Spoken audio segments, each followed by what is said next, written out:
तथागत गौतम बुद्ध, राजा प्रियदर्शी सम्राट अशोक, भारतीय संविधान शिल्पकार डॉक्टर बाबासाहेब आंबेडकर यांना प्रथमतः विनम्र अभिवादन। भारतीय बौद्ध महासभा सातारा जिल्हा यांच्या वतीनं दरे तालुका जावली जिल्हा सातारा या ठिकाणी सांचीनगर येथील सांची बुद्धविहारामध्ये वर्षावास मालिका 2024चे आयोजन केले होते।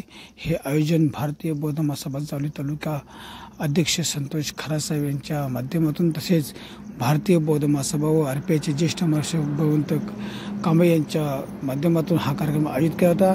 यावेळी उपस्थित असलेले भारतीय बौद्ध महासभा सातारा जिल्हा महासचिव दशरथ कांबळे यावेळी उपस्थित होते।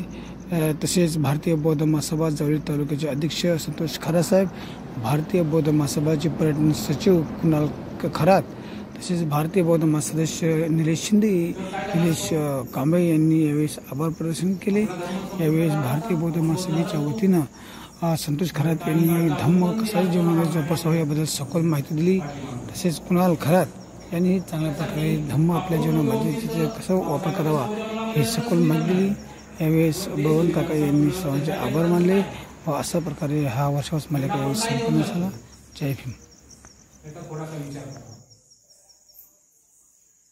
बाकी एवढं बोलून मी माझे 2 शब्द संपवतो। की रामाच्या मूर्तीवर बुद्धाचा फोटो का आला, आपण काय केले? काळ्या दगडाच्या राम मूर्तीत तुम्ही बुद्ध कोरलाय, काळ्या दगडाच्या मूर्तीत तुम्ही बुद्ध कोरलाय। मग छाती टोकपणे सांगणार का तुमचा राम पण बुद्धिस्ट झालाय? सांगताय का तुम्ही राम पण बुद्धिस्ट झाला? नाही झाला, तो बुद्धिस्ट कधीच होऊ शकत नाही।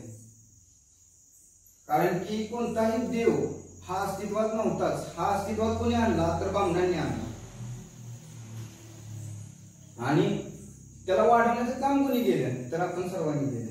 आपला पण दोष येतात की आपण का त्यांना वर आणलं, ते त्यांची पोट भरत होते, त्यांना माहिती होते काय नाही, पण आपण तयार होतं की आता एवढं वयस्कर माणसं म्हणजे आपल्या वडील झाले लोक आहेत, तर मावशी वगैरे जास्त वय आहे, तुमचा पण अभ्यास धर्माविषयी भरपूर आहे, त्या माध्यमातून आज आपण इथं उपस्थित राहिलो आहे।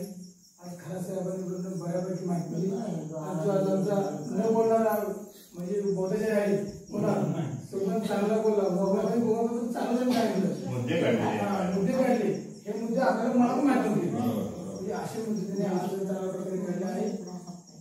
आज जे आपण महत्वाचा मुद्दा सांगणार आहे की आज आपण या ठिकाणी 22 पद्धतीने आपण लिहिले।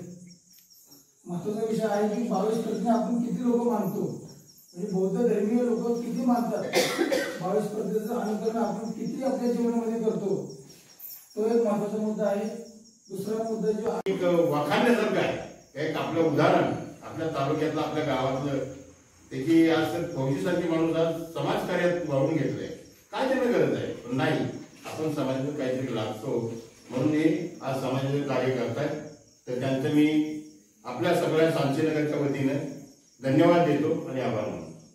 धन्यवाद सर्वांनी।